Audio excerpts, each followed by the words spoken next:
Baik, kita akan mempelajari lanjutan materi kita kali ini mengenai gas dan termodinamika.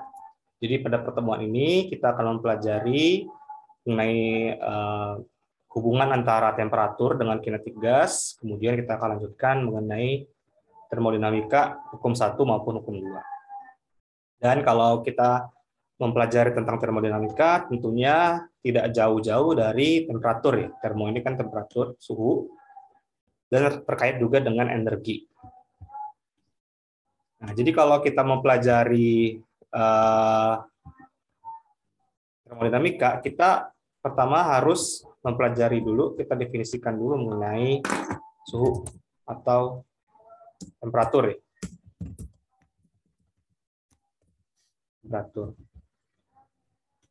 Jadi kalau kita menyatakan suhu ya, atau temperatur, nah itu kan dinyatakan ya. Suhu atau temperatur itu biasanya dinyatakan dalam derajat Celcius ya, derajat Celcius. Atau nah, simbolnya gitu. Nah, ini kayaknya kalau pakai video saya berat, saya matikan dulu video.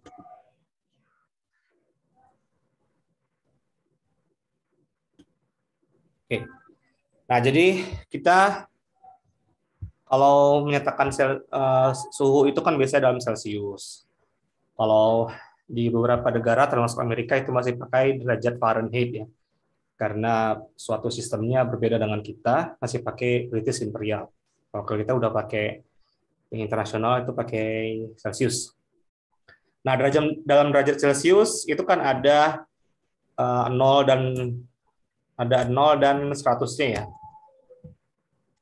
Jadi 0 derajat Celsius adalah suhu di mana air membeku, dan 100 derajat Celcius adalah suhu di mana air mendidih dalam tekanan 1 atmosfer. Jadi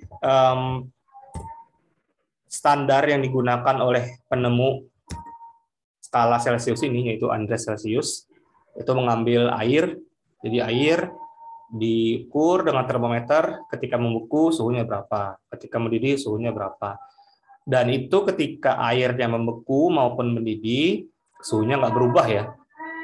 Jadi kalau air itu sedang membeku ya, sedang membeku, dari dia mulai membeku sampai selesai membeku, itu suhunya nggak berubah. Sama dengan air mendidih, airnya mulai menggelegak, sampai semuanya jadi gas ya. Kan mendidih itu kan mulai dari cair jadi gas. Itu suhunya tetap. Oke, ini kan sehari-hari ya. Nah, kita juga harus mengenal satuan Kelvin.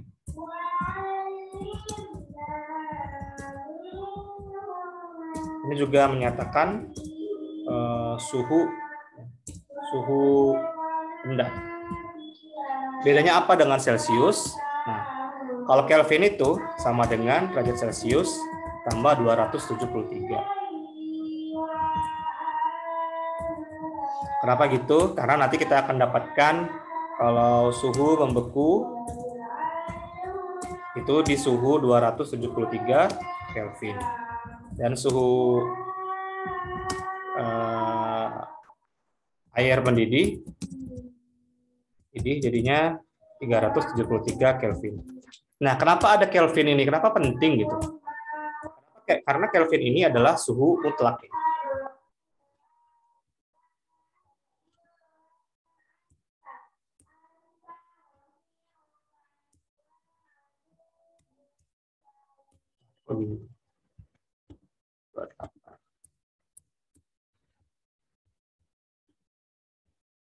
Jadi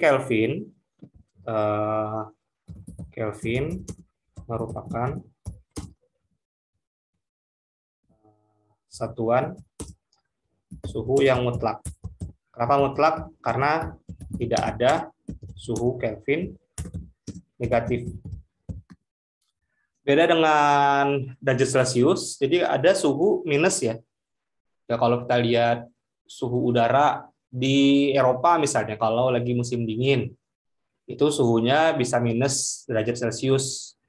Karena kan turun salju kan. Kalau salju itu kan airnya membeku. Ya kita bayangin aja awan, awan itu kan isinya uap air. Kalau uap airnya ngumpul, jadi hujan kan. Nah, tapi kalau hujannya itu airnya terlalu dingin, kalau nggak jadi hujan es kan jadinya salju gitu. Nah, itu gara-gara suhunya minus. Nah, tapi kalau Kelvin itu nggak ada suhu minus tuh nggak ada, karena ada yang namanya titik nol, memiliki titik atau suhu ya, atau suhu 0 Kelvin, yaitu minus 273 derajat Celcius adalah suhu terdingin. Nggak bisa lebih dingin dari minus 273 derajat Celcius. Ini udah mentok.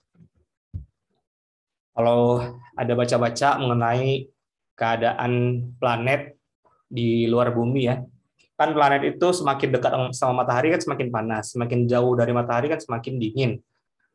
Anggaplah yang terjauh itu Pluto ya. Pluto itu kan planet kerdil kan.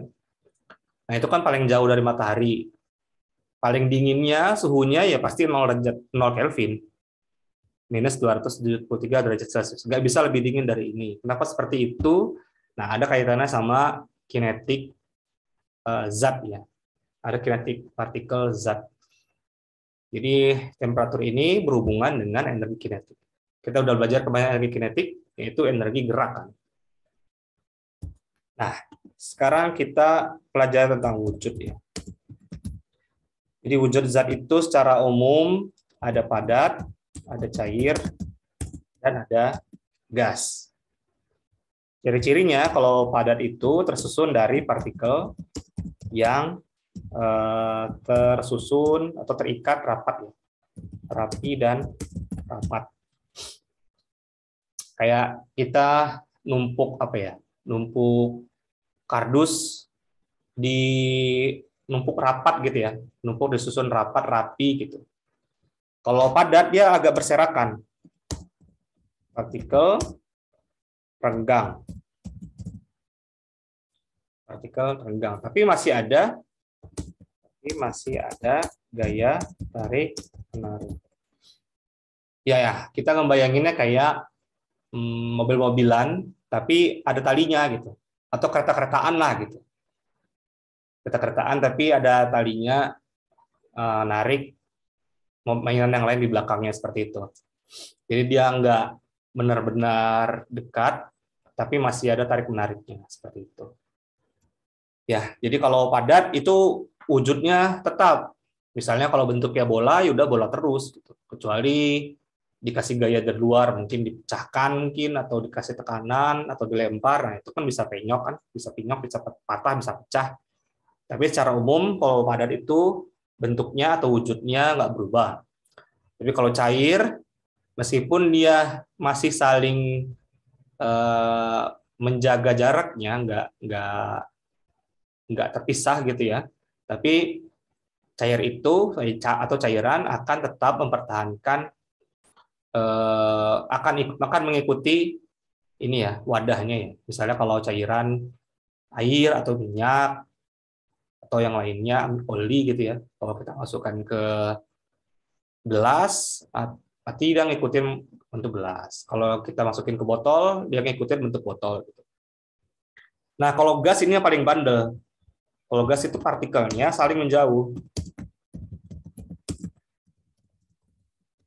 Nah, akibatnya akan mengisi wadahnya. Maksudnya apa? Wadahnya mau sebesar apapun, dia akan mengisi wadahnya gitu. Kalau wadahnya kecil, ya dia ngumpul di tempatnya kecil. Ya misalkan kita masukin ke botol 100 mili ya, gas itu bisa. Tapi kalau kita tempatkan di tabung yang ukurannya 10 liter bisa juga, walaupun jumlah gasnya sama gitu. Nah, ambillah misalnya volumenya sama-sama 1 liter. Kita masukkan yang 1 liter itu kita pindahkan ke tabung yang lebih kecil, bisa. Yang berubah apa? Yang berubah tekanannya. Ya, jadi bayangin tekanan tuh sama kayak gini lah. Kalau punya gas LPG di rumah, kalau gas LPG itu kita tekan mulut atasnya itu, kan ada yang buat masukin ini ya, apa sih namanya, regulator itu.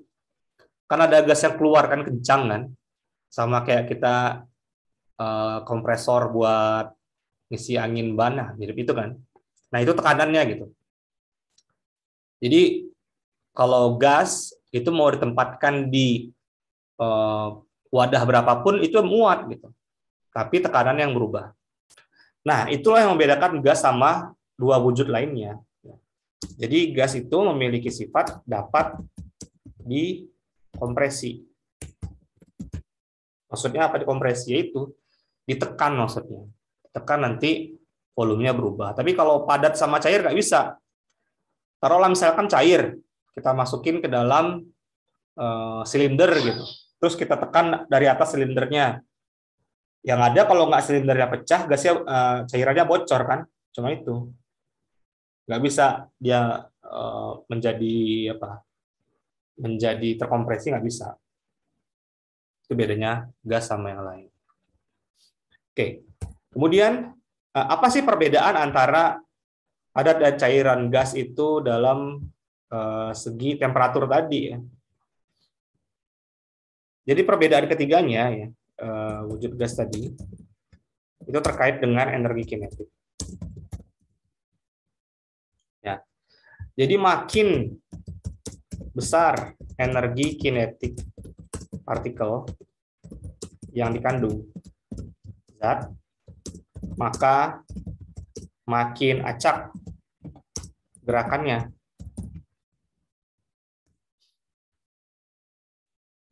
Ya sama kayak anak kecil lah. Anak kecil itu kan energinya banyak ya. Kalau yang punya adik mungkin atau yang punya anak, lihat yang umurnya 2 tahun, 3 tahun gitu. Kalau baru bangun tidur udah kenyang pasti lari-larian kan, larian, manjat-manjat gitu kan. Terus guling-guling, nah, sama seperti itu. Jadi kalau udah capek, ngantuk, diem dia, tidur kan. Nah, sama seperti itu ya. Kalau energinya besar, dia ngacak gerakannya, muter-muter, bervibrasi istilahnya kalau di gas itu. Tapi kalau energinya kurang, diem, terus nggak bergerak. Nah, itu berkaitan sama wujudnya. Jadi ada padat, bisa berubah jadi cair, bisa berubah jadi gas. Contohnya air lah. Air itu yang kita tahu bentuknya cair kan. Kalau di suhu ruang, ya taruhlah 25-30 derajat Celcius yang kita kenal, air itu bentuknya cair. Kalau kita dinginkan, nanti dia akan menjadi padat atau es kan. Nah, proses kita mendinginkan itu artinya kita ambil energinya keluar. Kita ambil sedot energi si air itu.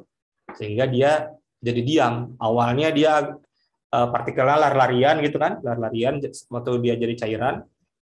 Terus kita kurangi energinya, dia diem, ngantuk, tidur gitu, jadi padat. Tapi kalau kita kasih panas, kita panaskan air itu, lama-kelamaan dia makin ini kan makin kepanasan gitu, lari-larian jadinya, makin cepat larinya, makin acak, makin bergetar kuat gitu. Nah, yang cair itu bisa jadi gas. Lihat aja kalau kita masak air, misalnya mau bikin kopi gitu ya, atau bikin mie, kan sebelum mendidih kan ada uapnya keluar kan, ada uap keluar. Nah itu gara-gara partikelnya cairan tadi, karena diberi energi panas, jadi apa saling menjauh gitu, gara-gara energinya banyak. Nah, dari sini kita juga lihat ada perubahan wujud.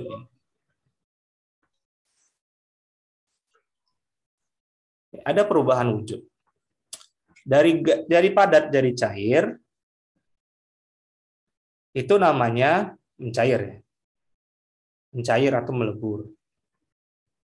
Terus kalau dari cair ke gas, itu namanya menguap. Lalu kalau sebaliknya, dari gas ke cair, namanya mengembun. Dari cair ke gas, dari padat, namanya membeku. Membeku ya. Nah, proses ini terjadi pada suhu tertentu. Saya anggap di sini TF ya. Ini TF, ini TB. Ya, jadi TF itu adalah freezing point atau freezing temperature ya. Temperature.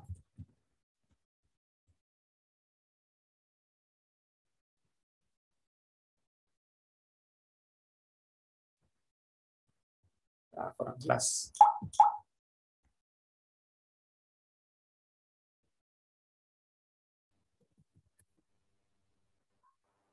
Nah, kalau TB boiling. Sorry, TB bukan TF.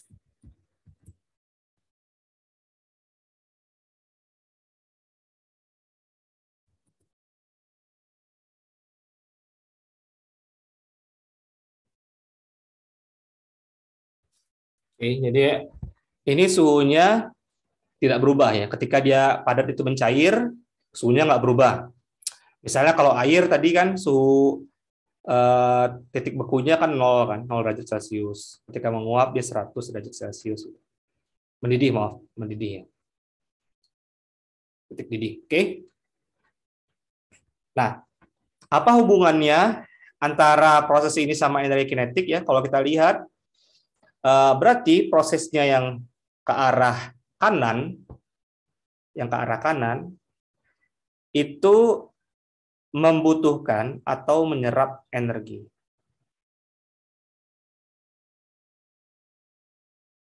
Atau menyerap energi. Oke. Kalau sebaliknya,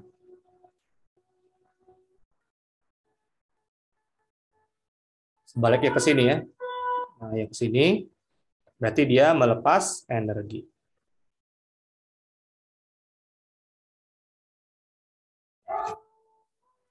Bentar lagi azan ya, saya pause dulu.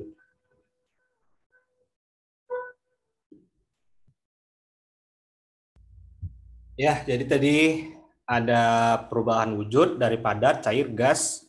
Jadi semakin acak wujud zatnya, berarti dia butuh energi. Kalau semakin diem, semakin rapi wujud zatnya, berarti semakin melepas energi. Makanya kalau kita masak, kita kasih panas, semakin menjadi gas gitu. Tapi kalau kita mau buat dia jadi padat, kita harus ambil energinya. Gimana caranya? Kita masukin kulkas. Jadi prinsip kulkas itu kan kita ambil energi kalornya kan. Energi kalornya kita ambil, kita buang keluar gitu. Kemana buangnya?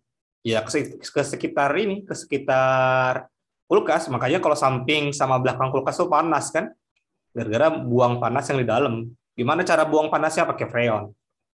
Jadi freon itu kan sama kayak di AC juga gitu prinsipnya. Freon itu cairan yang mudah menguap.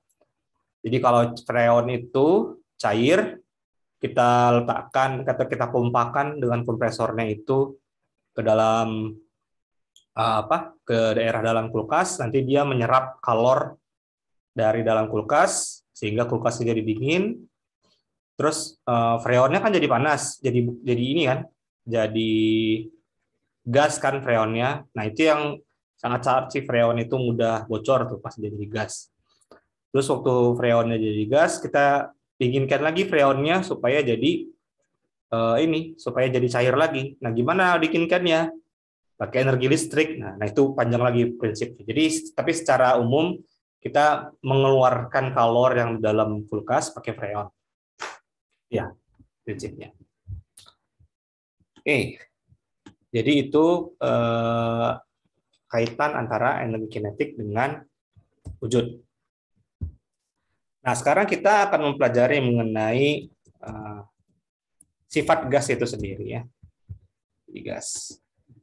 Jadi sifat yang perlu diketahui dari gas itu ada volume, ada tekanan. Jadi volume itu pengertiannya ya dimensi wadah ya, dimensi wadah yang ditempati gas. Sementara tekanan itu kan gaya kan, gaya yang diberikan gas pada wadahnya. Dan volume dan wadah tekanan ini berbanding terbalik. Volume selalu berbanding terbalik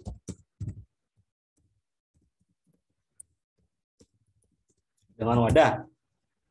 Misalnya gini,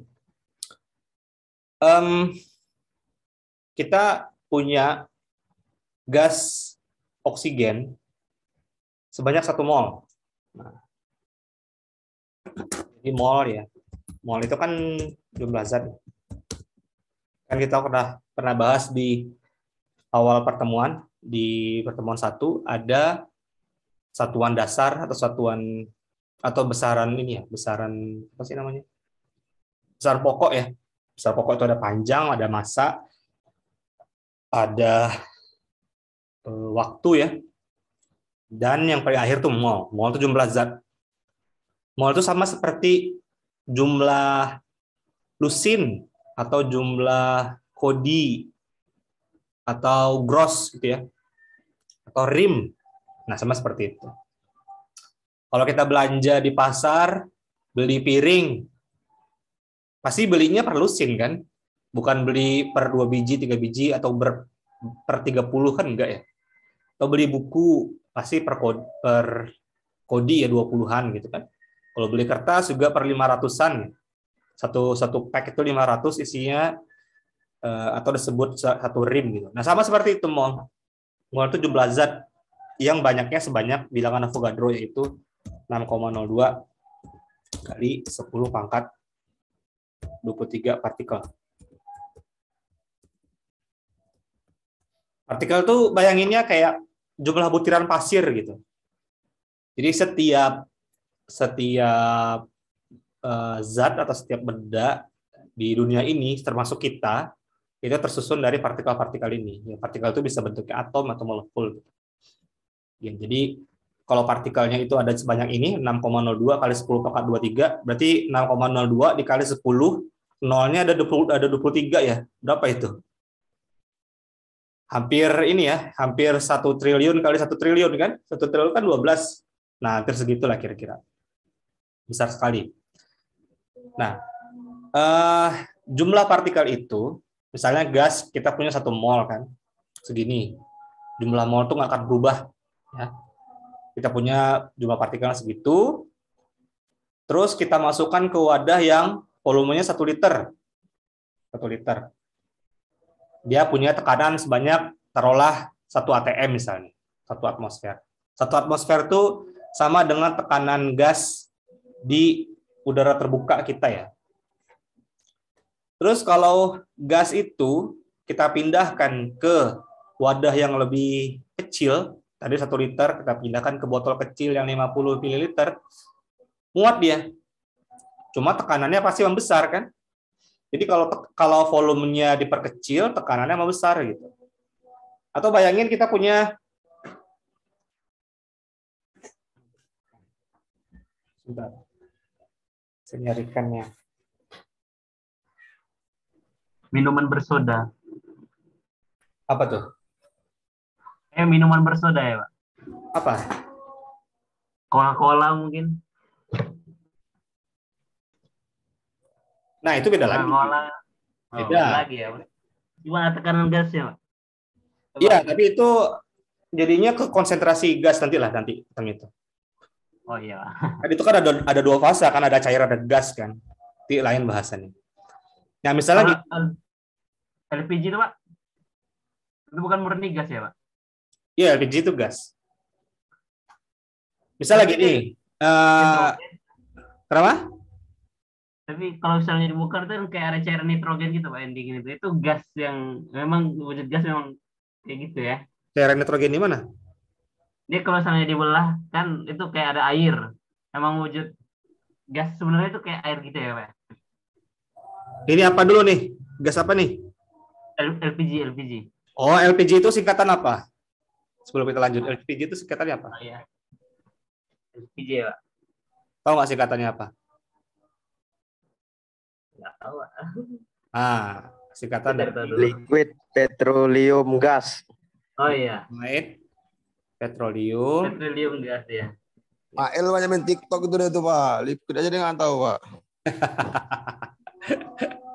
Oh iyalah yang calon dosen ini. Siapa yang jawabnya? Makasih ya. Liquefied artinya dicairkan. Oh iya, dicairkan ya Pak. Cairkan. Petroleum itu kan minyak bumi ya. Iya Pak. Gas artinya gas dari minyak bumi yang dicairkan. Jadi dikasih tekanan tinggi. Jadi semakin tinggi tekanannya nanti dia bisa mencair. Makanya dulu pernah ada video yang viral kan yang Iya yang terbakar tuh. nah, ini kita dibom ini LPG di berat isinya air katanya. Padahal itu gasnya, makanya terbakar rumahnya kan. Karena dipadetin ya Pak ya, jadi kayak gitu. Ya, dicairkan dia dengan tekanan yang sangat tinggi. Liquefied ya. Jadi ada LPG, ada LNG itu. LNG. Bedanya ada LPG itu petroleum gas, LNG itu natural gas. Sebenarnya isinya sama aja nanti, cuman bedanya cara mendapatkannya. Kalau petroleum gas itu dari kilang minyak ya, kilang minyak bumi. Minyak bumi itu campuran dari banyak komponen, salah satunya gas diambil ke LPG. Kalau LNG ini memang ketika dibor keluarnya gas aja, nggak ada minyaknya gitu, langsung jadi gasnya. Oh, langsung gas bumi gitu ya Pak? Langsung gas alam kan, nah itu namanya. Oh ya gas alam. Nggak perlu diolah lagi, langsung jadi gas ya. Itu bedanya. Nah, jadi Oke, itu ya. Terima kasih. Nah, misalkan ini wadah. Wadah kita isi gas ya. Kita isi gas. Isi gas. Terus di luarnya kita kasih penutup. Tapi nggak ada gas yang keluar masuk. Terus kita kasih piston. Bayangin ini piston. Nah, ini kita bisa tekan kan dari luar kan. Kita bisa tekan dari luar. Nanti kan bisa berubah jadi gini. Jadi gini kan. Jadi ruangannya makin sempit kan? Ya enggak? Nah, ini anggaplah volume satunya, anggaplah 1 liter gitu. Volume 2-nya pasti lebih kecil, anggaplah setengah liter. Nah, tekanannya, anggap tekanan pertamanya 1 atmosfer. Tekanan 2-nya lebih besar, 2 atmosfer gitu. Misalnya seperti itu.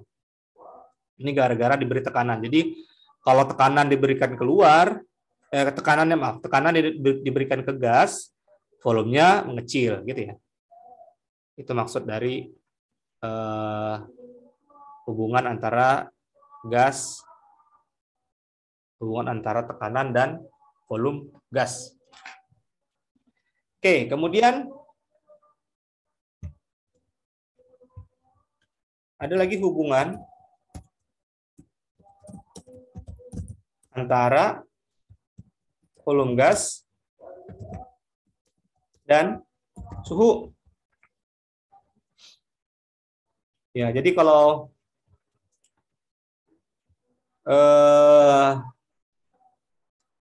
ini. Jadi kalau di fisika itu ada pemuaian ya. Kalau satu dimensi dia tambah panjang. Misalnya besi strip gitu, kita panaskan nanti tambah panjang. Kalau 2 dimensi tambah lebar, tambah besar areanya. Kalau 3 dimensi volumenya bertambah gitu. Prinsip ini dipakai di jendela. Kalau kita perhatikan jendela kita yang ada kacanya, itu pasti ada ruang kosong sedikit kan. Nggak penuh itu. Si jendela kita nggak penuh diisi kaca gitu. Kenapa? So kalau siang-siang kan panas. Kalau panas nanti kacanya memuai jadi makin besar. Jadi nanti dia mengisi tempat yang kosong di jendela itu. Tapi kalau kita masangnya pas-pas, terus waktu dia jendelanya memuai, nggak ada tempat lagi, jadi pecah jendelanya gitu. Nah, prinsipnya sama dengan di suhu gas ya. Jadi semakin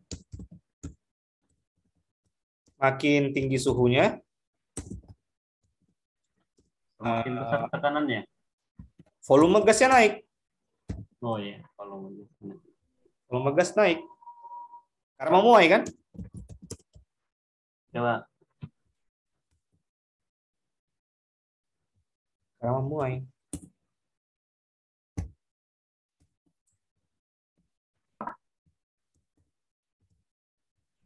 Nah, kalau jika volumenya tetap, misalnya wadahnya keras gitu ya, wadahnya kaku, taruhlah kita simpan di silinder besi gitu, kan volumenya nggak bisa naik kan, volumenya kan tetap. Jadi kalau jika volume tetap, terus suhunya dinaikkan, artinya tekanan akan meningkat. Ya, kayak gitu, kayak gas LPG itu tabungnya kita simpen, daripada jangan nggak usah dipakai, nggak usah dibuka gitu. Tapi kita taruh di luar, di tempat panas gitu. Lama-lama kan bisa ini ya, bisa bocor kan, gara-gara gasnya menguap yang di dalam sana gitu.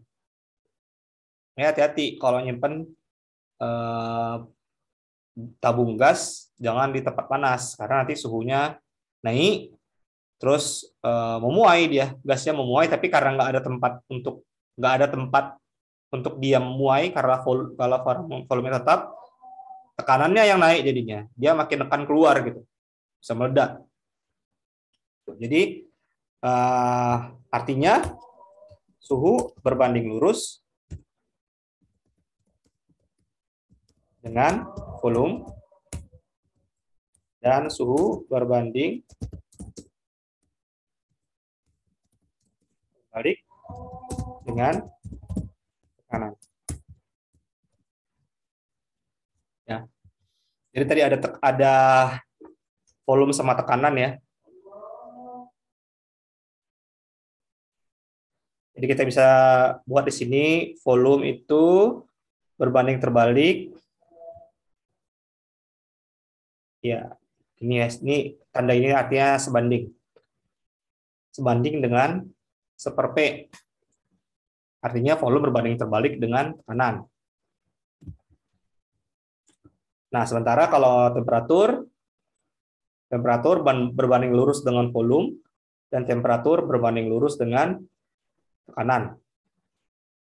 Nah, kalau jumlah partikel, jumlah mol itu juga berbanding lurus dengan volume. Nah, di sini saya buatkan aja persamaannya. Ada namanya persamaan gas ideal. Rumusnya adalah PV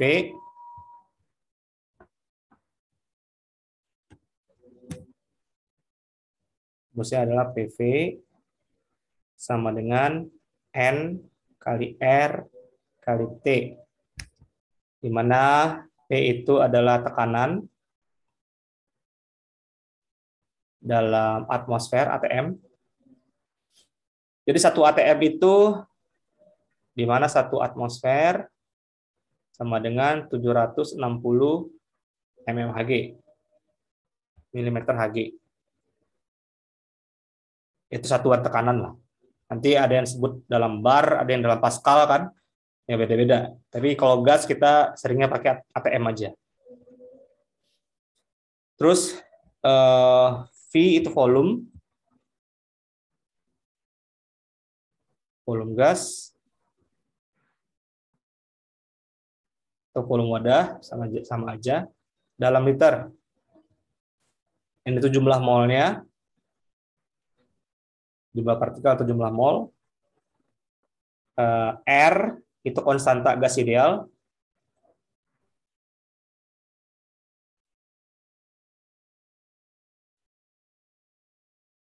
Nilainya adalah 0,082 liter ATM per mol Kelvin. Ini aja tulisnya. Liter ATM per mol Kelvin. Jadi kalau ada pangkat minus itu artinya per ya, dibagi. Ini kalau mau ditulis ulang, ini sama aja dengan liter ATM per mol Kelvin. Nah, sama seperti itu. Titik itu kali ya, barangkali lupa. Titik itu simbol dari kali karena sama aja. Nah, ini lebih ringkas kalau pakai titik. Nah, kalau T itu suhu dalam Kelvin. Kalau Kelvin berarti kan derajat Celcius tambah 273. Itu persamaan gas ideal. Contoh ya. Contoh.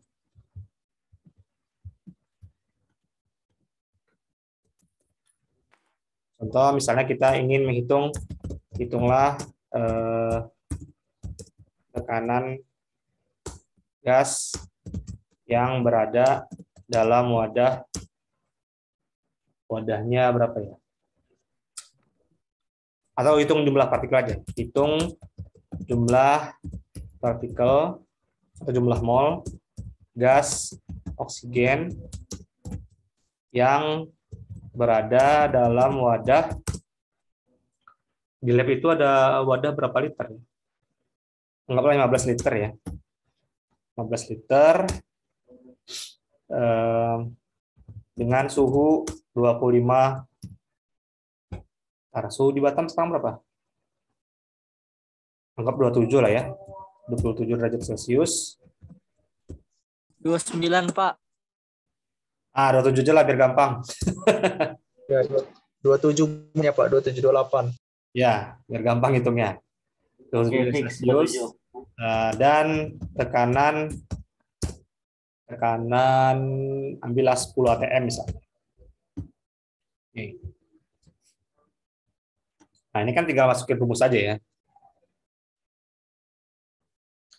Rumusnya kan tadi PV sama dengan nRT. Terus kita dihitung N-nya berapa? Berarti N sama dengan PV per RT. Ya, tinggal pindahin aja RT yang ke sebelah kan. Terus N itu jumlah mol tadi kan yang mau kita hitung. N sama dengan PV per RT. P-nya tekanan dalam ATM, 10 ATM, dikali volumenya 15 liter, dibagi R 0,082, dikali T. T-nya berapa? Nah, T-nya 27 tambah 273 kan? 300 ya? 300 kan? 300. Mana angkanya? Nah, coba hitung ini. 10 82 kali 40. Berapa? 4. Saya kok dapatnya 6,09. Ya, Pak, 6,09. Betul, Pak.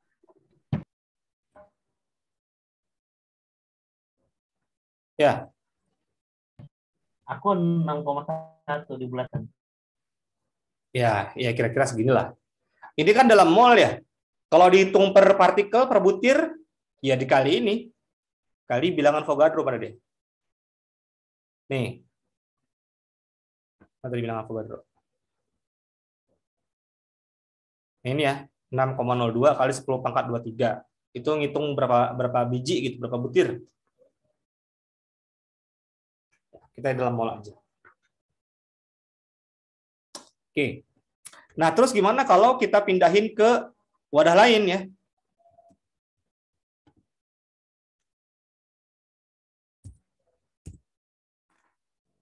Perbandingan volume dan tekanan. Volume, tekanan, dan suhu. Nah, jadi kita bisa manfaatkan persamaan gas ideal tadi ya.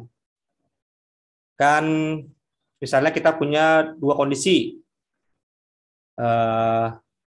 P1 V1 sama dengan N R T1. Terus ada P2 V2 sama dengan N R T2. Jadi yang P1 V1 T1 itu kondisi mula-mula. Kalau yang dua itu kondisi akhir. Nah, ini kalau kita bagi, kita akan dapatkan persamaan. Nah, ini kan mol tetap kan? Molnya kan nggak berubah. Konstanta juga tetap. Jadi ini akan kita dapatkan P1 V1 per P2 V2 sama dengan T1 per T2. Jadi misalnya kita punya gas dalam suhu tetap, misalnya gini ya. Terus mula-mula volumenya sama dengan 2 liter misalnya. Kemudian dipindahkan atau ditekan ya, misalnya ditekan menjadi 0,5 liter misalnya gitu ya. Jika tekanan 1 dia punya 1 atm, berapakah P2? Nah, kita bisa pakai persamaan ini. Ya, ini kan kalau T-nya sama ya. Kalau T-nya sama, kita bisa dapatkan persamaan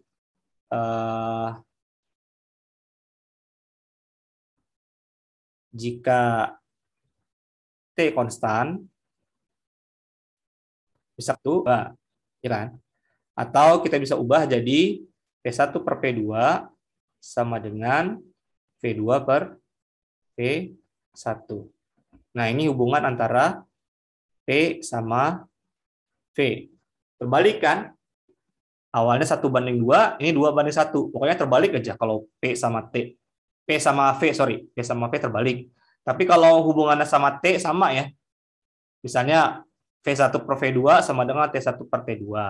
Atau P1 per P2 sama dengan T1 per T2 gitu ya. Nah, jadi kalau kita masukkan ke angka sini, kita mau cari P2 kan.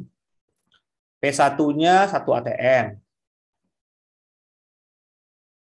Nah, gini aja nih. Kita mau cari P2. Jadi P2 sama dengan P1 dikali V1 per V2. Nah, ini teknik matematik aja ya, teknik aljabar. Silakan dipelajari aja matematikanya. Terus P1-nya 1 atm.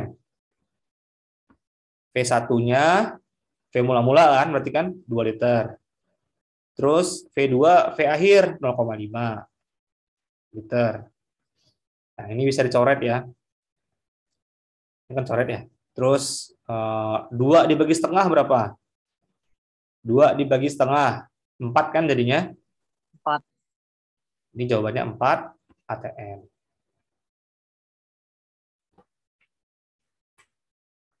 Itu ya perbandingan volume. Kalau tekanan nanti, kalau suhu tinggal di ini aja.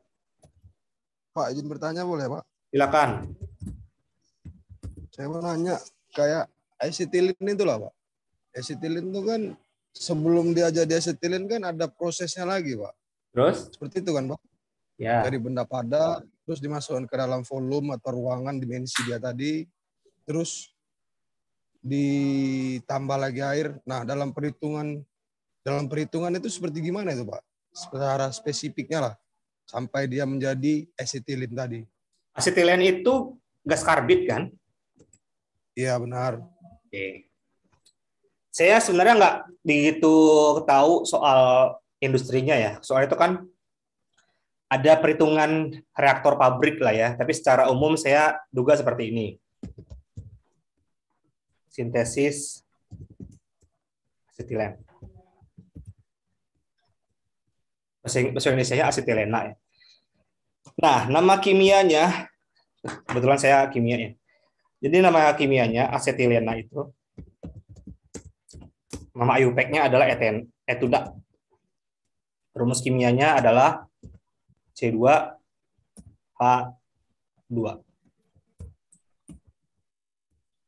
Kalau saya gambarkan C2H2 itu molekulnya seperti ini.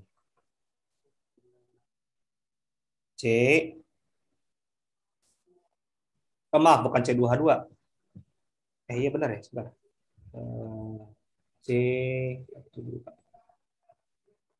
Iya benar, C2H2. Benar saya. Jadi gambarnya seperti ini.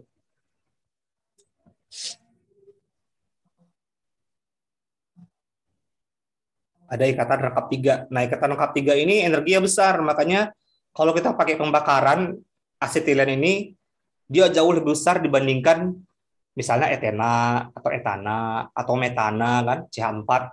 Jauh lah energinya, karena ini ada ikatan rangkap 3 ini. Nah, gimana cara sintesisnya? Pakai karbid. Karbid itu adalah kalsium karbida. CaC2, kalsium karbida namanya. Kalsium karbida. Makanya ada nama karbid kan dari sini. Kalsium karbida. Jadi persamaan kimianya CaC2 kalau bentuknya padatan, solid, ditambahkan air, H2O, bentuknya liquid, cairan, itu akan membentuk C2H2 tambah CaOH 2 kali.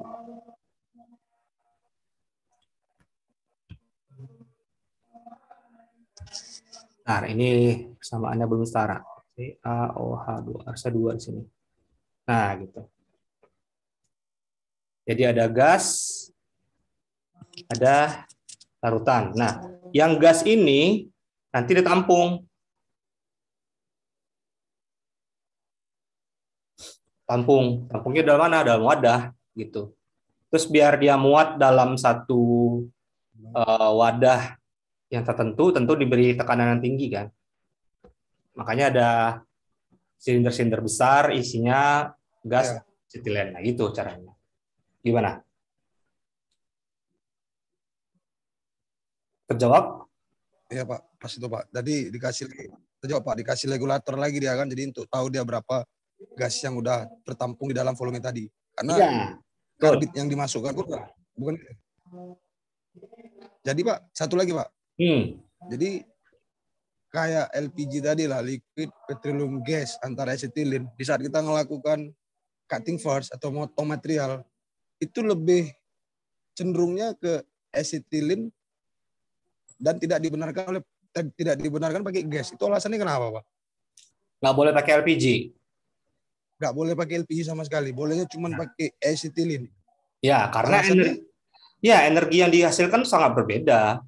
Besar ini energi pembakaran asetilen itu sangat besar dibandingkan LPG. Jadi kalau kita berikan flow yang sama, debit atau flow yang sama ya, volume per detik kan kalau debit itu kan. Nah, itu energinya sangat berbeda. Jadi ada spesifikasi atau prosedur yang mudah dipikirkan sama si engineer-nya itu. Kalau kita pakai selain asetilen, itu energinya nggak sama. Jadi hasil pemotongan nanti beda gitu. Jadi perhitungannya ke situ. Ini energinya jauh sekali nih. Nanti coba aja cari ya energi pembakaran lah. Energi pembakaran yang LPG. LPG itu campuran dari beberapa gas, tapi terutamanya dia butana tuh, C4H10. Coba bandingkan C4H10, C2H2. Saya pernah gini Pak, kayak mencoba gitu kan. Jadi saya mencoba gitu kan. Yang satu dipotong pakai LPG, yang satu dipotong pakai asetilin. Dan hasilnya kedua-duanya sama-sama bagus. Nah, di saat kita melakukan pengelasan lah dalam dunia perindustrian, ngelas gitu kan. Nah, hasilnya juga sama-sama bagus gitu. Ya. Nah, itu gimana itu Pak? Iya, ya bisa aja, tapi energinya beda. Pasti jumlah volume yang dibutuhkan untuk menghasilkan kualitas yang sama, itu yang LPG lebih banyak butuhnya. Gitu. Oh, berarti larinya ke horse gitu lagi Pak? Ya. Ke yang LPG kan agak mahal. Kalau asetilin kan murah memang sih Pak. Nah iya, bisa ke situ juga. Oh. Oh, oke, Pak. Terima kasih, Pak. Ya, gitu ya. Perbandingan energinya berbeda. Baik, tadi kita lanjutkan. Ini adalah rumus-rumus yang tadi ya. Jadi kalau misalnya perbandingan P sama V, jadi P1 per P2 sama dengan V2 per V1. Terus hubungan P sama T, P1 per P2 sama dengan T1 per T2. Terus V sama T, V1 per V2 sama dengan T1 per T2. Jadi yang terbalik hanya PV saja yang terbalik. Sisanya sama 1:2 gitu.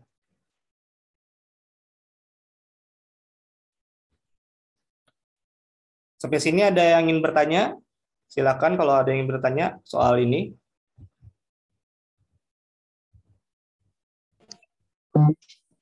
Ya. Halo.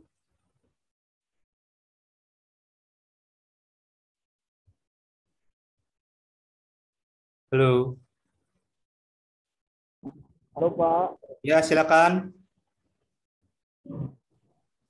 tidak ada Pak, nasib Pak. Nggak ada? Maaf ya Pak, saya Pak keluar masuk jaringan jelek ya Pak. Oke, nggak apa-apa. Oke, tadi saya sudah menyinggung energi kinetik ya. Jadi ada energi kinetik gas. Saya kasih tahu rumusnya aja. EK, energi kinetik gas. EK sama dengan 3/2 KT. 3/2 ya KT. KT.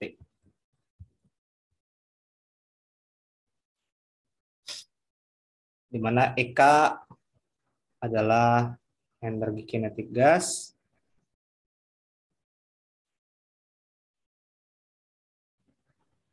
Terus K di sini adalah konstanta Boltzmann.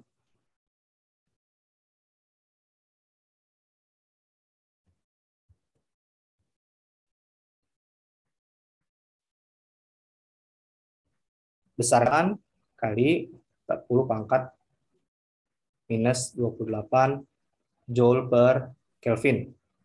Dan suhu T itu suhu dalam Kelvin. Enggak, Pak? Kenapa? Bukannya minus 23 ya, Pak? Minus 23? Iya, Pak. Oh iya, saya cek dulu ya. Boltzmann constant.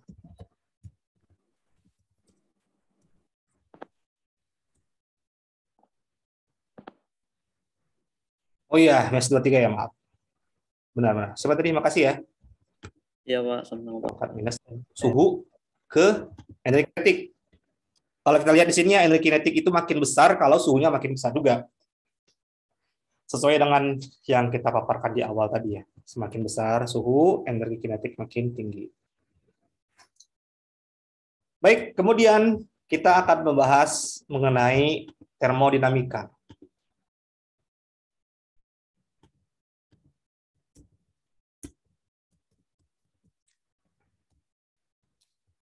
Ya, jadi termodinamika itu mempelajari kalor, ya, ada kalor, ada kerja. Nah, saya ingin dulu tentang kalor deh. Kalor itu adalah energi panas ya, energi panas. Kapan kalor muncul? Kalau energi itu kan pindah-pindah kan. Dan ini muncul karena misalnya energi kalor itu ya, energi yang berpindah akibat adanya perbedaan suhu. Jadi kalau ada dua benda, suhunya berbeda, kita dekatkan, nanti ada terjadi perpindahan kalor ya. Dan kalor, aliran kalor akan berhenti jika terjadi yang namanya kesetimbangan termal. Maksudnya kesetimbangan termal itu apa? Suhu benda sama. Kan dia pindah kalau suhunya beda. Kalau suhunya sama, nggak ada yang pindah lagi gitu. Nah ini bayanginnya gimana? Pasti ada di kehidupan sehari-hari. Kalau dulu pernah beli Thai tea ya, Thai tea yang zaman-zamannya masih viral, sekarang udah nggak lagi. Thai tea itu kan diseduh dari teh pakai susu gitu kan. Nah, kalau kita nyeduh teh itu nggak mungkin pakai air dingin, pasti pakai air panas. Jadi ada air panas, diseduh ke teh, tehnya kan larut kan ke dalam air panas, dikasih susu, dikasih campuran yang lain, diaduk-aduk-aduk, kasih gula, gula juga larutnya kalau panas kan. Nah, Thai tea itu jarang orang beli panas, pasti belinya dingin kan. Nah, kalau kita beli Thai tea, pasti dikasih es tuh. Nah, jadi airnya sedikit, esnya yang banyak. Tapi lama-kelamaan kan esnya cair kan. Terus Thai tea yang tadinya panas jadi dingin kan. Nah itu yang namanya terjadi perpindahan kalor.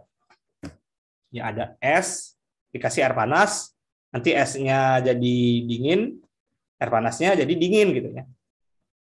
Maaf, esnya jadi nurun suhunya. Misalnya ini ada es, terus ada air panas. Campur. Nah, ini jadi air biasa kan? Air biasa yang enggak. Nah, misalnya es itu suhunya taruhlah minus 2 derajat Celcius misalnya. Air panas misalnya 90 derajat Celcius. Jadi air biasa yang kita bisa minum itu misalnya 20 derajat Celcius. Berarti ini kan esnya dapat kalor kan? Ini kan berarti dapat kalor. Tambah kalor. Ini kan kekurangan kalor kan? Berarti kalornya pindah. Kalornya pindah dari air panas ke es. Pergaulan bebas. Kenapa? Pergaulan bebas. Ya, karena suhunya beda. Jadi kalor itu selalu berpindah dari yang suhu panas ke suhu dingin gitu. Selalu gitu. Dari panas ke dingin ya, Pak? Ya, selalu dari panas ke dingin. Nggak bisa sebaliknya. Kayak di kulkas lah. Di kulkas kan kita taruh air yang biasa di freezer. Harusnya freezernya yang makin panas kan? Tapi enggak, air panasnya yang jadi dingin. Kenapa terbalik? Gara-gara kita kasih listrik. Jadi ada energi tambahan di situ gitu. Dibantu dia. Nah, ini proses spontan. Nah, itu nanti hubungannya ke termodinamika kedua. Ya, jadi jadi sama lah Pak ya, kayak orang nyepo besi itu Pak ya kan. Dari panas kan, habis itu dipindahkan ke tempat wadah yang dingin lah, jadi celup air. Ada apa di situ Pak? Kayaknya apa? Kalor tadi Pak ya? Iya, kita dinginkan dia kan besi itu yang lagi panas membara itu supaya jadi dingin. Nah, pindah kalornya dari yang besi panas ke air yang dingin. Bisa nggak kita dinginkan? Apa? Kayak proses ngelas ya, Pak? Proses ngelas? Sepuh. Itu nyepuh, ngelas lain lagi. Dari kalau ngelas nggak? Besi yang biasa dilelehkan. Kalau ngelas nggak boleh. Kalau siap ngelas panas-panas kita pindahkan ke air, crack dia langsung patah dia. Nah, itu hubungannya ke heat treatment tuh. Nanti ada belajar di semester 5 tuh. Perlakuan panas. Itu namanya quenching. Kalau kita panaskan secara mendadak, nah nanti bisa tuh terjadi hal-hal yang nggak diinginkan. Kecuali kalau kita mau ngatur. Kita harus terkejut deh Pak. Ya, kalau kita mau buat strukturnya seperti apa, nah itu bisa kita atur mau diinginkan pakai cara apa. Terus kenapa Pak kalau misalnya kita demam nih, kita manusia demam di panas, kok disuruh kita itu malah kita disuruh di kerungkupan gitu, malah kalau saya sih mindsetnya kalau demam, mendingan saya mandi gitu. Jangan. Beda tubuh manusia kan itu. Tubuh manusia beda sama benda mati. Soalnya kalau tubuh manusia itu ada sistem imun kan. Di dalam kan dia bukan manusia, Pak. Kenapa? Tapi konstannya gini, Pak. Saya kan nggak langsung ke badan, saya coba kaki dulu, naik sedikit. Tubuh kita itu kan ada sistem pertahanan tubuh, sistem imun ya. Jadi kalau misalnya kita demam, itu gara-gara sengaja sistem pertahanan tubuh kita tuh bikin panas. Kenapa panas? Karena ada protein-protein tertentu yang aktif kalau suhunya panas. Jadi kalau kita demam itu artinya tubuh kita lagi berperang gitu. Nah, kalau kita kasih dingin keluar dari luar, tubuh ini bingung. Oh, ini kok belum cukup nih panasnya. Jadi dia bikin lebih panas lagi gitu. Jadi nanti suhu demam kita makin naik tuh. Pak. Iya, makin tambah makin panas, Pak. Iya. Kalau misalnya kita kepanas nih, kita pakai selimut, makin jadi panasnya, Pak. Jadi saya selama ini, kalau kita kasih dingin nanti dia tubuh kita makin kasih panas. Tadi siapa yang mau nanya sih? Itu kan, saya Pak Ismail. Ya. Itu kan teori yang kata Bapak itu kalau misalnya tubuh manusia itu memiliki imun itu kan itu buat manusia normal kan. Terus yang normal emang ada? Abang itu kan super. Masa demam mandi keren. Kok ketawa kok Mail? Abang nggak aneh masa mandi demam memang. Oh, coba dulu, kalau kita sih oke aja sih. Kalau mandi air panas oke lah. Abang langsung mandi, wah keren sekali. Karena mindsetnya mikirnya ini panas, saya panas gitu kan. Jadi saya nggak memang langsung konstan, saya langsung masuk ke dalam bak, saya nggak gitu Pak. Saya pelan-pelan, jadi suhu tubuh saya itu turun dengan sendirinya. Nah demamnya itu hilang gitu. Kayak sama lah, kayak sekarang pandemik nih, COVID, kita flu atau gimana. Saya coba Pak, sampai saya ikutin anjurannya itu, sampai 12 hari saya MC. Nggak sembuh-sembuh. Sekali saya minum es, saya sembuh. Nah itu gimana itu Pak? Jadi biasanya memang panas demam itu nggak apa-apa, baik-baik aja. Jadi kalau kita misalnya demam masih 1 hari, biarin aja nggak apa-apa. Itu artinya tubuh kita bagus pertahanan tubuhnya. Tapi kalau udah lewat dari 3 hari masih panas juga, ya berarti kan berlanjut kan itu kan nggak tuntas si pertahanan tubuhnya itu kewalahan gitu istilahnya. Nah, bolehlah kita minum obat dari dokter. Obat itu tergantung penyebab demamnya ya. Terus ada dikasih penurun panas paracetamol ya. Nah itu supaya suhunya nggak terlalu tinggi gitu. Kalau terlalu tinggi nanti jadi kejang. Itu sih sebenarnya. Nah obatnya itu kita jangan sembarang minum antibiotik ya. Kan ada minum antibiotik nih, demam dikit antibiotik nggak boleh. Antibiotik itu fungsinya membunuh bakteri. Nah belum tentu kita demamnya gara-gara bakteri. Kalau demamnya gara-gara virus, nggak ngaruh itu antibiotiknya. Malah karena kan di dalam tubuh kita ada bakteri juga Pak kan? Kenapa? Karena di dalam tubuh kita juga ada bakteri yang ngejaga keimunan tubuh kita juga, Pak. Ada. Kita nggak boleh sembarangan berlebihan. Nah, misalnya ini, kita demamnya gara-gara virus, atau kita minum antibiotik nggak tuntas ya, harusnya dikasih 3 hari sekali selama 5 hari ya, berarti 15 biji kan. Kita nggak ngabisin gitu. Nah, itu bahaya. Bahaya kenapa? Jadi kalau kita pelajari sifat bakteri itu dia bisa bermutasi dengan cepat. Dia menyesuaikan diri lah. Jadi kalau ada bakteri kita kasih antibiotik itu mati sebagian. Nah, sisanya yang sedikit itu masih bertahan tuh. Terus kalau kita kasih antibiotik lagi nanti dia mati. Tapi kalau kita berhenti nanti antibiotiknya, dia bisa menyesuaikan diri sama antibiotik tadi. Jadi kebal dia. Jadi misalnya harusnya habis dalam 5 hari, kita stop 4 hari. Terus kita sakit lagi nih, kita kasih antibiotik yang sama nggak akan mempan itu. Jadi kalau kita sering minum antibiotik, bakterinya makin lama makin tahan. Akhirnya terbentuklah yang namanya superbug ya. Nanti coba googling superbug. Superbug itu tuh kuman atau bakteri yang kebal terhadap segala antibiotik. Nah, gawat kan? Coba cari superbug. Itu dia nggak mempan tuh dikasih apapun gitu. Bahaya. Kan saya mindset dulu Pak. Saya lakukan itu dulu, saya kan sering ngerjain barang PQR nih. Inputnya kan panas-panas tuh kan Pak, barang elemen kan. Jadi kita ngelas harus dengan panas yang segitu biar melebur lah elektrot tadi. Kan panas tuh Pak, baru ngelas berapa batuk. Jadi saya suka dulu asal udah panas, saya ke ruangan ber-AC gitu kan. Jadi mindset saya, ini kalau demam nih masuk ke ruangan AC. Jadi kayak gitu Pak, kayak mandi tadi kan. Memang dia turun Pak. Iya, karena penyebab panas kita kerja sama penyebab panas kita demam tuh beda. Kalau panas kita kerja tuh panasnya dari luar kan. Kalau panasnya demam itu gara-gara aktif pertahanan tubuh kita gitu. Jadi kalau kita kasih dingin luar, dia kurang nih panasnya nih, ditambahnya lagi panas dari dalam gitu. Tuh loh. Jadi dalam tubuh kita tuh ada sesuatu yang bekerja. Dia bisa mikir. Hebat kan? Paham nggak Bangku? Oke, kita lanjutkan.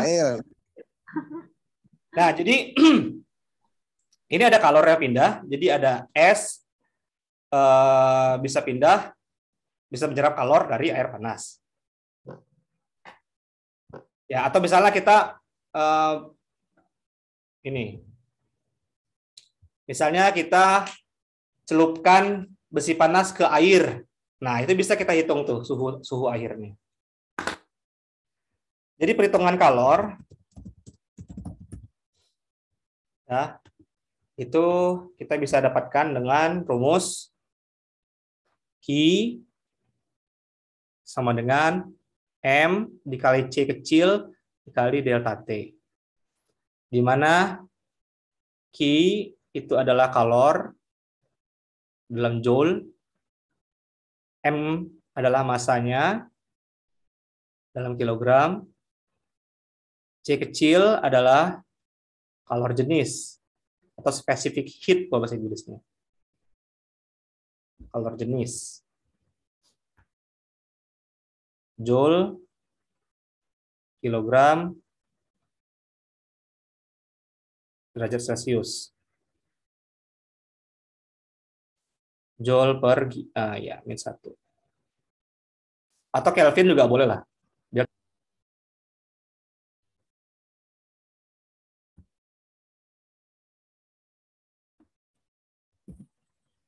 Perubahan suhu dalam derajat Celcius. Atau dalam Kelvin juga sama.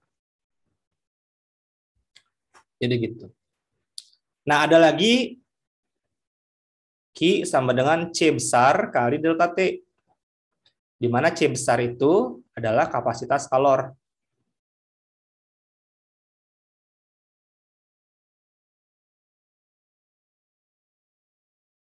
Satuannya adalah joule kali derajat Celcius min 1. Nah, bedanya C kecil sama C besar ya. Kalau C kecil ini bisa untuk semua benda, kalau C besar itu hanya untuk benda-benda tertentu, terstandar ya. Alat-alat tertentu lah. Kalau C kecil ini bisa untuk semuanya. Contoh kalau air, C kecilnya itu adalah 4.200 joule per kilogram derajat Celcius. Atau sama juga dengan 1 kalori. 1 kalori gram derajat Celcius. Atau 1000 kilokalori atau mirip-mirip lah dia.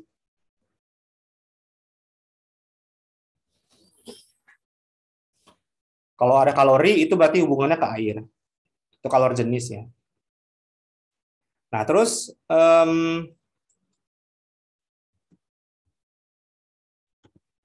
perpindahan kalornya itu mengikuti asas Black namanya. Asas Black artinya kalor yang dilepas sama dengan kalor yang diterima. Maksudnya gini, kita mau celup logam panas ke dalam air tadi ya. Ini ada wadah, isinya ada air. Ini air. Terus ada, anggaplah ini logam panas. Ini logam panas. Misalnya logam panas ini suhunya T1 lah kita kasih ya. T1 sama dengan berapa ya? Logam panas taruhlah misalnya 200 mungkin ya. 200 derajat Celcius. Kita inginkan ke dalam air T2 suhunya taruhlah 25 derajat Celcius. Nah, nanti kan ini kan nyampur kan dia ya. Nyampur jadi T akhir, T final saya buatnya, TF. Berapa TF-nya? Karena kalau dia suhunya sama, dia nggak akan ada perpindahan kalor lagi gitu. Jadi dia akan terus memberikan kalor dari logam ke air ya. Ini ada aliran kalornya sampai suhunya sama gitu. Nah, gimana caranya? Misalnya logamnya itu seberat 100 gram. 100 gram logam besi, logam aja deh ya. Logam dengan kalor jenis saya buat 1,2 deh. 1,2. Jangan. Saya cari dulu aja deh. Carbon steel specific heat. Sebentar ya. Specific heat. 0,49. Berarti berapa tempat? 1 gram logam karbon steel. Kalor jenis 490 Joule per kilogram derajat Celcius.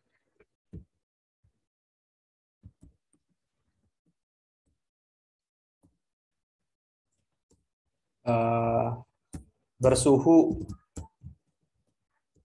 200 derajat Celcius, dicelupkan ke dalam air, apa ya, 1 kg air, kalor jenis 4.200 Joule per kilogram derajat Celcius.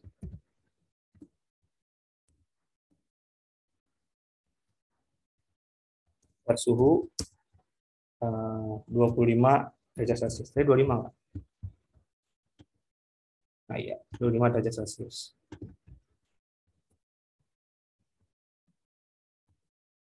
Nah, hitunglah suhu akhir kedua benda tersebut. Jadi prinsipnya kan si air menyerap kalor dari baja kan. Jadi Q yang diserap air sama dengan Q yang dilepas oleh si steel. Q air itu dapatnya dari M massa air kali kalor jenis air dikali delta T mirik air. Sama dengan Q dari steel dikali C steel dikali delta T steel. Kita masukkan angkanya. Massa air 1 kg. 1. Kalor jenisnya 4.200. Delta T air berarti kan suhu air kan berapa tuh? Suhu air kan naik ya. Jadi ini kan T1 200. T2 T air 25. T finalnya kan di sini kan. Nggak tahu berapa. Berarti kalau ini kan jadinya delta T steel kan sama dengan 200 kurang TF. Sementara delta T air naik ke atas kan. Berarti TF kurang 25 karena naik suhunya. TF itu lebih tinggi dari 25. TF kurang 25 sama dengan massa steel 100 gram itu kan 0,1 kilo kan. C steel 490 dikali 200 kurang TF. Nah, ini kita bisa langsung aja kita cari. Ini kan 0,1 dikali 490 jadi 449. Nah, terus kita dapatkan dikali ke dalam ya. Ini kan perkaliannya asosiatif ya. Jadi 4.200 TF kurang 4.200 kali 25. 4.200 kali 25. 105.000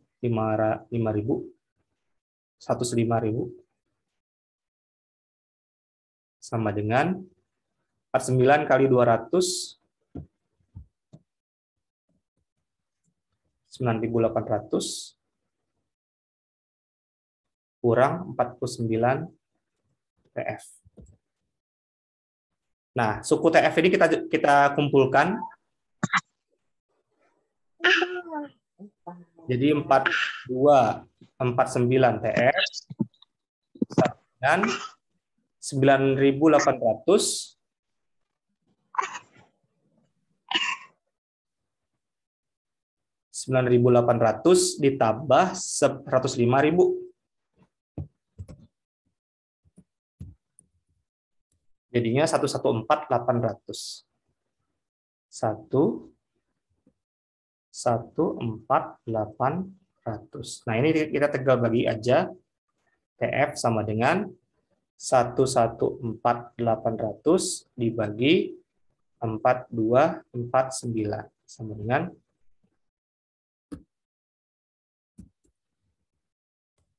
27,02. Nah, jadi suhu akhirnya ternyata 27 derajat Celcius. Airnya naik sedikit. Air naik sedikit, tapi logamnya turun jauh ya. 27,02 derajat Celcius. Oke, sampai sini. Ada yang ingin bertanya soal ini?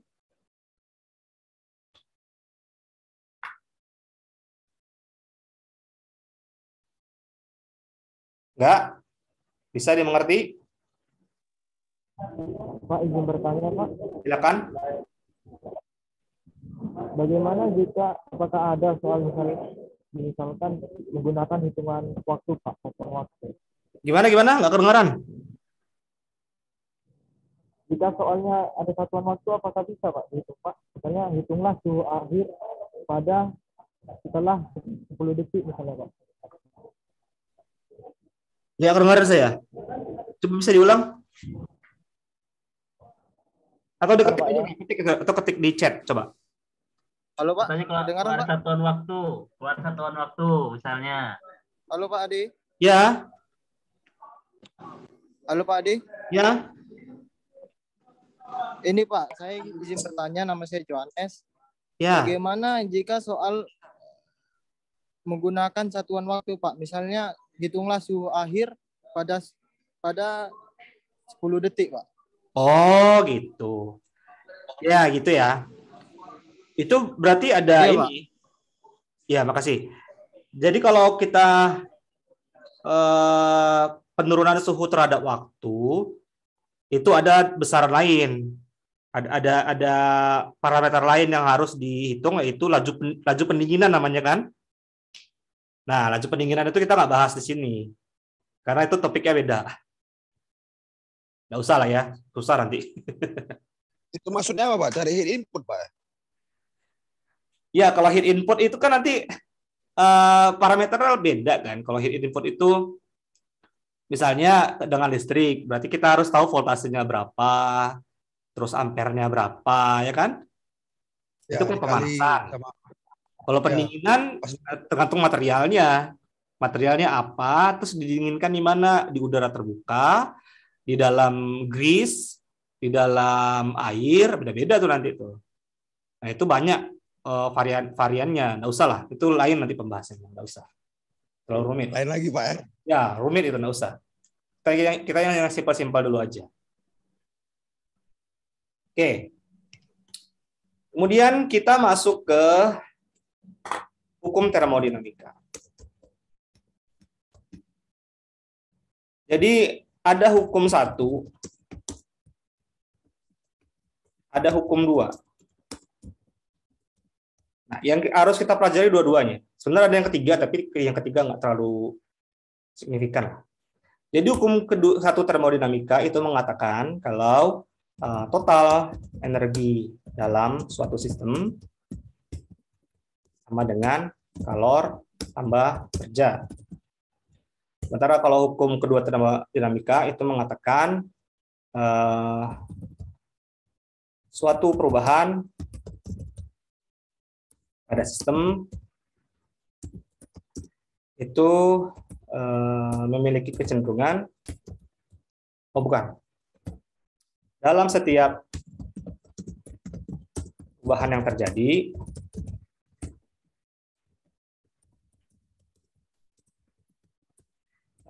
entropi jagat raya, entropi alam semesta itu meningkat. Sayang waktu kita kurang bahas skalor. Saya kasih tahu istilah-istilah aja. Jadi ada energi dalam. Energi dalam itu total energi yang dikandung suatu sistem. Nah, sistem itu apa? Sistem adalah segala sesuatu yang diamati. Misalnya kita mengamati air panas dalam gelas. Berarti air panas itu sistemnya. Nah, selain sistem ada lingkungan. Lingkungan itu adalah semua yang di luar sistem. Misalnya kita mengamati segelas air panas, berarti udara sekitar itu lingkungan, meja itu lingkungan, tangan kita itu lingkungan. Kalau kita hitung air panasnya itu pakai termometer, nah termometer itu lingkungan gitu. Itulah ya. Terus kerja. Nah, kemarin kita udah bahas kerja kan? Jadi kerja itu kan usaha kan ya? Usaha, energi. Usaha kan juga mirip sama energi kan? Nah, ini adalah perpindahan energi yang disebabkan selain perbedaan suhu. Jadi kalau kalor itu kan gara-gara perbedaan suhu. Kalau kerja atau usaha selainnya. Nah, itu macam-macam. Ada kerja volume, ada kerja listrik, ada kerja yang lain-lain, dan seterusnya. Nah, terus entropi. Entropi ini agak sulit saya menjelaskannya. Intinya entropi itu derajat ya, derajat ketiga. Misalnya gini, entropi gas itu lebih besar daripada entropi cair dan lebih besar daripada entropi padat. Itu. Jadi kalau kita kasih energi, kita kasih panas, atau jangan kasih panas lah. Air kita tuangkan ke lantai, kita tumpahkan gitu. Lama-kelamaan airnya hilang kan? Kenapa hilang? Karena menguap. Kenapa menguap? Ya gara-gara kalau bentuknya gas atau bentuk uap itu lebih nggak teratur dibandingkan bentuknya cair. Kenapa seperti itu? Hukum kedua termodinamika. Nah, sebabnya itu. Jadi segala sesuatu itu cenderung jadi nggak teratur dalam prinsip termodinamika ya. Itu menjelaskan arah perubahan energi. Atau ini yang asas Black tadi. Nah, ini terkait juga sama hukum termodinamika. Jadi kalor itu pasti selalu pindah dari panas ke dingin.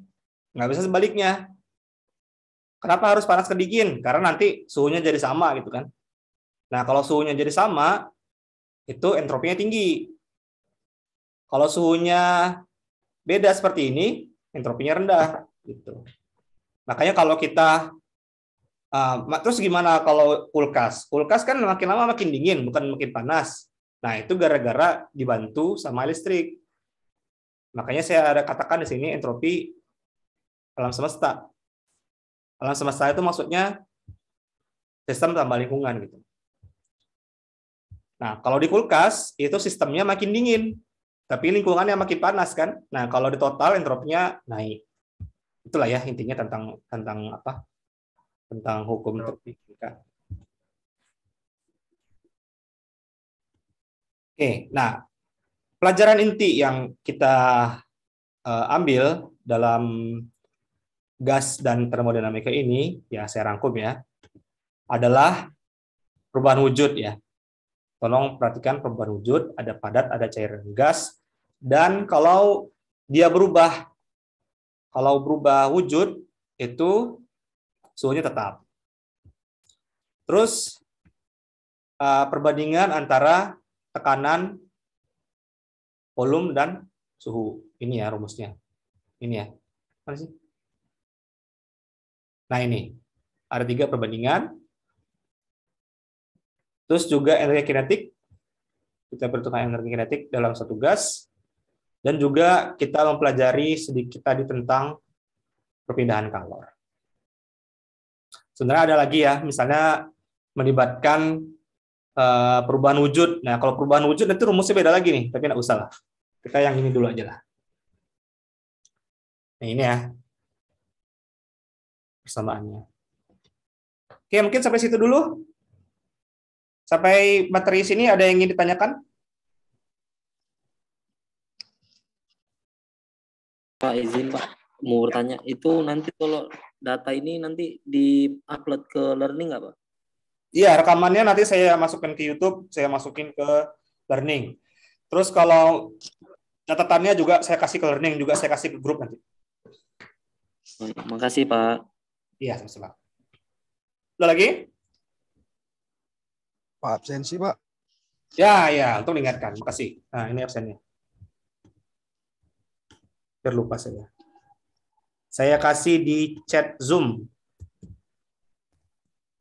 Silakan. Silakan isi sekarang. Nanti kalau Zoom-nya saya tutup, link-nya juga saya tutup.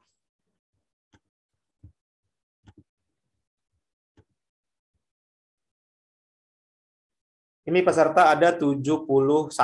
Nah, saya tunggu sampai 71 orang. Ayo, waktunya pikir lagi. Nanti kuliah kan?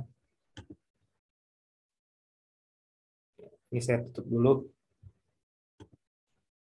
Stop recording. Nggak ada yang bertanya ya? Cukup ya? Kita tunggu absen aja kalau gitu. Oke, demikian kuliahnya. Saya tutup dulu recordingnya. Silakan kita sambil nunggu absen.